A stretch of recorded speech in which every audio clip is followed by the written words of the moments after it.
Oke, bismillahirrahmanirrahim. Assalamualaikum warahmatullahi wabarakatuh. Selamat datang di materi sejarah Indonesia yang kedua. Untuk anak-anak kelas 11, kita akan masuk ke materi kedua tentang kolonialisme dan imperialisme. Nah, kemarin kita sudah membahas tentang apa kemarin? Kemarin kita sudah membahas tentang pelayaran samudra yang sampai ke Nusantara saat itu. Apa saja coba 3 negara yang sudah kita bahas kemarin? Ya, Belanda, Spanyol, Portugis. Itu nggak urut ya, Portugis dulu harusnya ya. Portugis, Spanyol, Belanda. Nah, kita akan membahas dari pelayaran orang Barat, yaitu Belanda, yang akhirnya datang dan sampai ke Nusantara, yaitu Belanda. Nah, Belanda ini datang pertama kali di Nusantara di mana kemarin sama seseorang yang bernama tokoh pelayaran samudra yang bernama Cornelis de Houtman. Di mana? Ya benar, di Banten. Di Banten. Nah, di Banten itu kan awalnya untuk berdagang, lama kelamaan ternyata orang Belanda ini nggak puas, akhirnya mereka mau menjajah. Tidak hanya kolonialisme yang tadi hanya untuk mengambil sumber daya alam, akhirnya mereka mulai masuk ke semua bidang. Nah, dalam bentuk apa? Mereka masuk dalam bentuk berbagai bidang itu masuk dalam bentuk apa? Lewat apa mereka bisa menguasai Nusantara saat itu? Lewat ini, lewat VOC. Nah, materi kali ini kita akan membahas tentang sebuah organisasi yang cukup besar saat itu yang menguasai Nusantara, yang menjadi salah satu sejarah besar di Indonesia sampai sekarang, yaitu adalah VOC. Oke, kita akan bahas satu persatu VOC itu apa. Kekuasaan VOC di Indonesia. Sebelum masuk ke VOC, kita akan cek dulu, ini apa ini? Rempah-rempah, betul. Ini adalah rempah-rempah. Isinya apa saja sih? Ada ketumbar, ada daun salam, ada pala, ada bunga pala, ada jahe, ada kembang lawang, ada kunyit. Nah, itu adalah rempah-rempah. Itu yang menjadi sebab orang-orang Eropa datang ke Nusantara saat itu. Nah, ini. Coba analisis kaitannya rempah-rempah dengan kolonialisme di Indonesia. Hubungannya apa? Hubungannya adalah perdagangan, ya benar. Ada beberapa yang akan kita bahas selain perdagangan. Nah, ini yang pertama. Rempah-rempah menjadi daya tarik bangsa Eropa ke Nusantara. Karena apa? Eropa itu suhunya kan dingin. Kita tahu suhu dingin di Eropa itu bahkan sampai bisa di bawah minus. Kulkas kalian itu suhunya berapa itu? Sampai air itu bisa menjadi es saat dia suhunya 0 derajat. Nah, suhu ruangan itu bisa sampai, suhu ruangan di Eropa bisa sampai min kalau saat musim dingin. Nah, rempah-rempah ini fungsinya adalah menghangatkan dan sangat berharga sekali di Eropa sana itu. Nah, ini rempah-rempah menjadi daya tarik bangsa Eropa ke Nusantara. Next. Rempah-rempah sangat laku di negeri Eropa. Tadi ya sudah dijelaskan bahwa rempah-rempah itu berfungsi untuk menghangatkan saat musim dingin. Jadinya laku, sangat laku dan harganya mesti tinggi. Nah, berkaitan dengan harga, tadi bukan hanya pengen menguasai, bukan hanya pengen berdagang, tapi juga ingin menguasai pasar perdagangan. Bukan hanya ingin berdagang secukupnya, tapi pengen berkuasa dan mengambil sebanyak-banyaknya rempah-rempah untuk dijual di Eropa sana. Tuh. Oke, ini tujuan pembelajarannya ya. Dibaca saja sendiri, nanti silahkan di-pause, dibaca satu persatu. Kita lanjut saja. Terus ini masuk ke lahirnya VOC. Lalu gimana Bu VOC itu bisa lahir? Bagaimana masa sih VOC bisa lahir tiba-tiba ada? Kan nggak mungkin. Ibarat kalian yang tiba-tiba langsung kelas 11 SMA gitu kan nggak mungkin. Pasti ada proses lahirnya. Nah, ini bagaimana VOC itu bisa lahir? VOC ini adalah singkatan dari apa? Verenigde Oost-Indische Compagnie. Nah, VOC ini kenapa bisa lahir?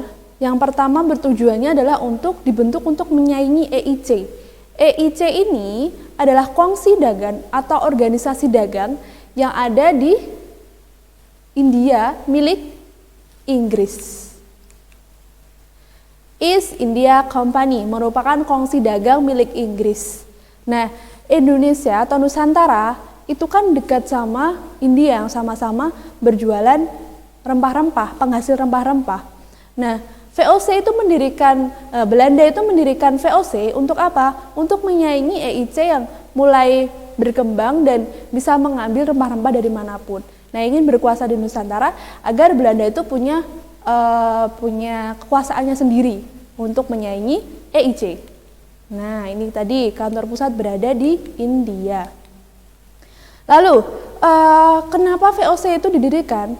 Karena kita tadi kemarin kita sudah menjelaskan ya tentang ternyata yang ternyata yang tertarik sama rempah-rempah yang pengen berdagang bukan hanya Belanda, tapi juga ada Portugis, Spanyol, Inggris, Belanda. Makanya Belanda ini mendirikan VOC agar dia bisa bersaing dengan ketiga saingannya itu. Terus, mencari daerah penghasil rempah-rempah. Kalau kita jualan, jelas untungnya akan lebih banyak kalau kita ngambil dari sumbernya langsung. Nah, Nusantara adalah sumber rempah-rempah yang sangat kaya.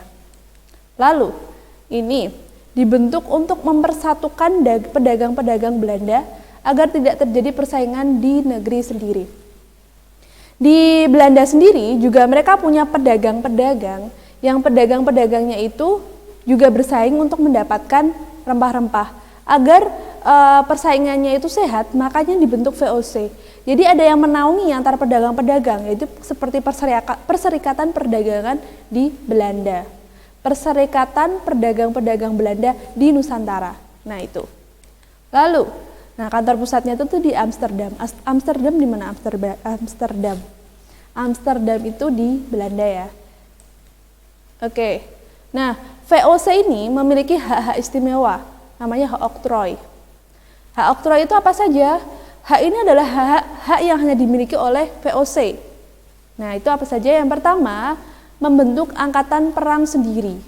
Membentuk angkatan perang sendiri karena kita tahu ya, dengan adanya orang baru yang datang ke suatu tempat, pasti akan ada pemberontakan-pemberontakan. Makanya VOC ini diizinkan untuk memiliki angkatan perang sendiri. Untuk apa? Ya, untuk mempertahankan VOC itu dari pemberontakan-pemberontakan. Terus melakukan monopoli perdagangan.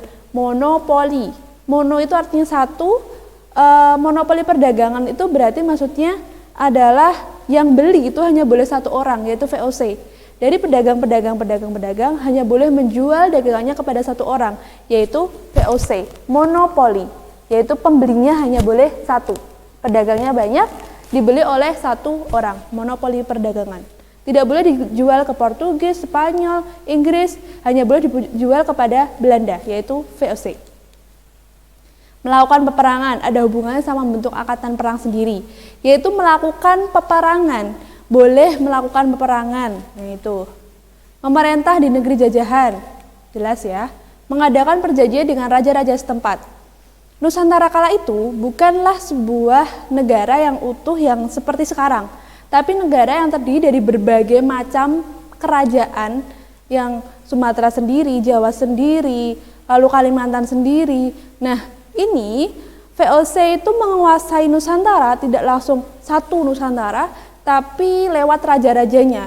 Jadi di Sumatera nanti dia berkongko dengan raja siapa dari Sumatera. Nanti di Jawa dia akan berkongko dengan siapa raja dari Jawa.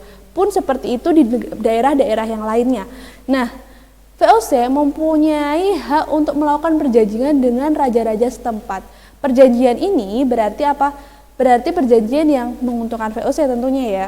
Nah, itu dia berhak untuk mengadakan perjanjian dengan raja-raja setempat.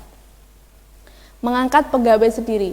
VOC itu seperti layaknya sebuah instansi, seperti sekolah yang membutuhkan pegawai TU, membutuhkan Bapak Ibu kebersihan, membutuhkan guru-guru, membutuhkan pegawai. Jadi ada orang di dalamnya yang melaksanakan adanya instansi itu. Nah, makanya VOC ini butuh pegawai. Nah, ada haknya yaitu haknya mengangkat pegawai sendiri. Lalu, yang terakhir adalah mencetak dan mengeluarkan mata uang sendiri. VOC itu butuh yang namanya, kita dulu kenal dengan barter ya. Barter itu kurang efisien karena misal beras berapa kilo ditukarkan dengan satu sapi, jadi kurang efisien. Akhirnya dicetaklah sebuah uang. Nah, VOC itu punya hak istimewa itu untuk mencetak uang. Ini gubernur jenderalnya, nanti bisa di pause, tapi ini cuma tambahan saja. Kita lanjut. Nah, oke, selanjutnya yaitu gubernur jenderal VOC. Kita akan bahas yang beberapa yang penting, yaitu yang pertama, Peter Both.